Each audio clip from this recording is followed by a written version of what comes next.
Urusan bansos ini, apalagi merekomendasikan goodie bag, nggak pernah seperti itu berita yang tidak benar. Ya nanti silakan aja di cross check ke KPK, cross check ke Sritek.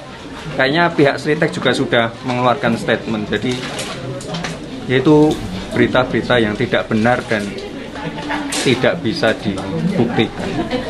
Ya, kalau mau korupsi kok kenapa korupsinya baru sekarang, nggak dulu-dulu? Enggak, saya nggak pernah seperti itu. Kalau pengen proyek ya proyek yang lebih gede, PLN, Pertamina, jalan tol itu nilainya triliunan. Saya nggak pernah seperti itu, apalagi ikut-ikut campur seperti itu. Silahkan nanti di cross check aja ke pihak Sritek, ke KPK. Saya nggak pernah yang namanya ikut campur seperti itu. Saya kira 100.000 kelurahan tidak bisa mendapat dana bansos tuh, karena dipakai buat aftur, buat parkir pesawat segala macam. Jadi bayangkan misalnya kita ngomong tentang Pancasila, kemanusiaan adil beradab, persatuan Indonesia, kerakyatan, keadilan sosial, tapi itu diomongkan dari ketinggian 30.000 feet di atas langit gitu. Siapa yang bisa bawa turun private jet itu ke kampung-kampung, pergi ke pelosok-pelosok desa tuh? Kan itu artinya bahwa memang nih rejim ini nggak ngerti apa itu Pancasila kan. Berkali-kali saya katakan bahwa presiden tidak paham tentang Pancasila, lalu saya dibully. Ya Pancasila itu nggak bisa dipahami dari private jet gitu. Kan itu mesti masuk di dalam jalan-jalan desa yang betul-betul diperlukan supaya bansos itu tiba. Jadi cara kita melihat persoalan sekarang harus kita kembalikan pada balik lagi pada soal akal sehat. Nah, kalau itu nggak terjadi, maka saya kira bagus juga tuh cover, saya lihat cover majalah Tempo itu menunjukkan secara sempurna seluruh bentuk keangkuhan, bentuk ketamakan, bentuk kerakusan politik itu digambarkan dalam cover majalah Tempo. Nah, saya usulkan supaya cover itu dijadiin kaos cover itu. Nah, kita melihat siapa yang mau uber-uber kaos itu. Kabar Harian mengabarkan.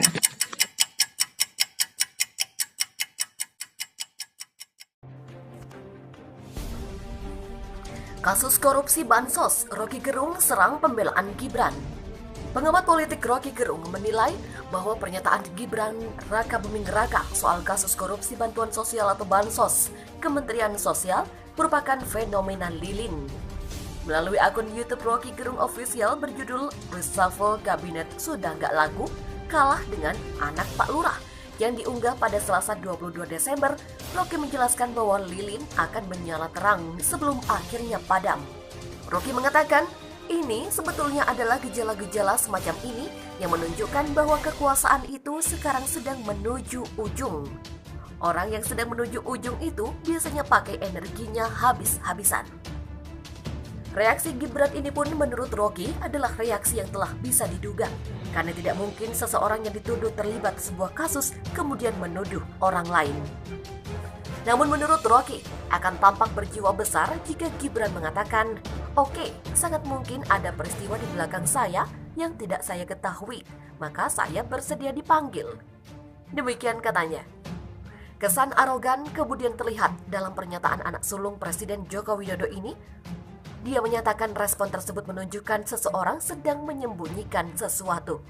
Pernyataan Gibran ini juga menurut Rocky Gerung kemudian menjadi ujian pertama untuk Komisi Pemberantasan Korupsi atau KPK setelah orang-orang menganggapnya hebat karena berani langsung menangkap dua menteri Jokowi yang didukung oleh partai yang kuat. Adapun Wali Kota Solo terpilih, Gibran Raka Buming Raka, menyatakan siap ditangkap jika terbukti terlibat dalam kasus korupsi pengadaan paket bantuan sosial atau Bansos COVID-19. Dia yakin dia tidak terlibat dengan kasus yang menjerat ex-Menteri Sosial Juliari Batubara tersebut. Silakan tangkap anak Pak Lurah. Sebuah komentar dari Hersu Beno Arif. Di media sosial saat ini tengah berlangsung pertempuran seru. Perang kata di tweet war, perang tagar antara penantang dan pendukung Presiden Jokowi. Di Twitter sejak kemarin sudah bergema tagar #tangkap anak Pak Lurah. Tagar itu warawiri di lini masa, menjadi trending topik. Paling banyak tweet, di-mention, dan di-retweet. Hashtag tangkap anak Pak Lurah dipicu laporan utama majalah Tempo pekan ini. Judulnya, Korupsi Bansos Kubu Banteng.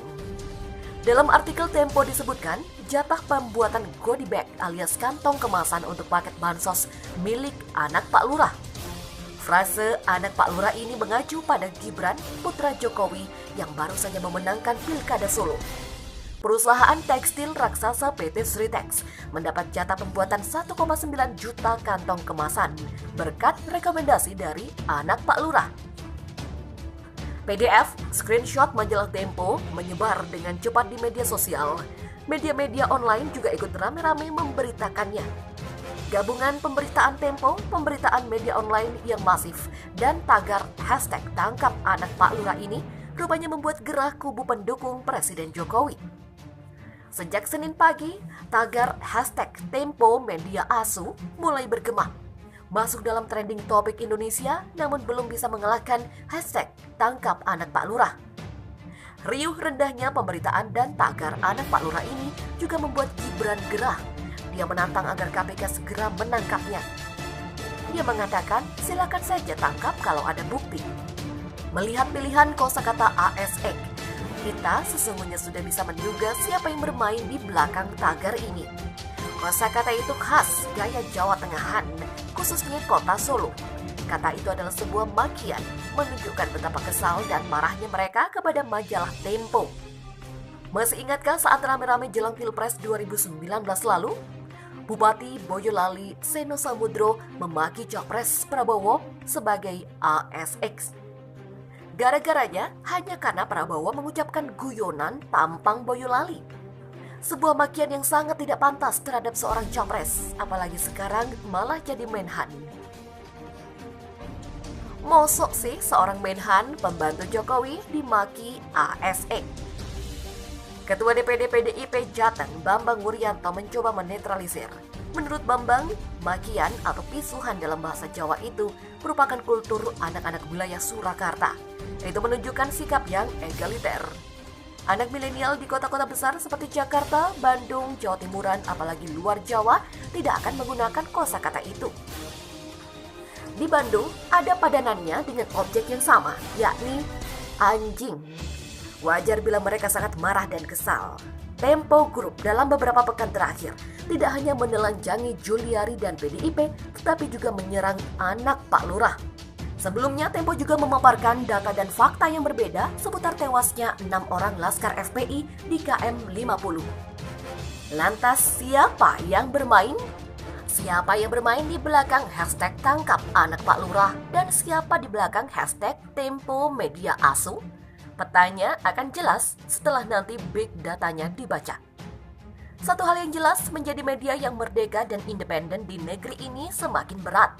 Kalau cuma sekedar dibully dan dimaki dengan hashtag media asu sih, kadarnya biasa saja. Situs tempo.co beberapa waktu lalu sempat diretas. Tampilan wajah situsnya diubah.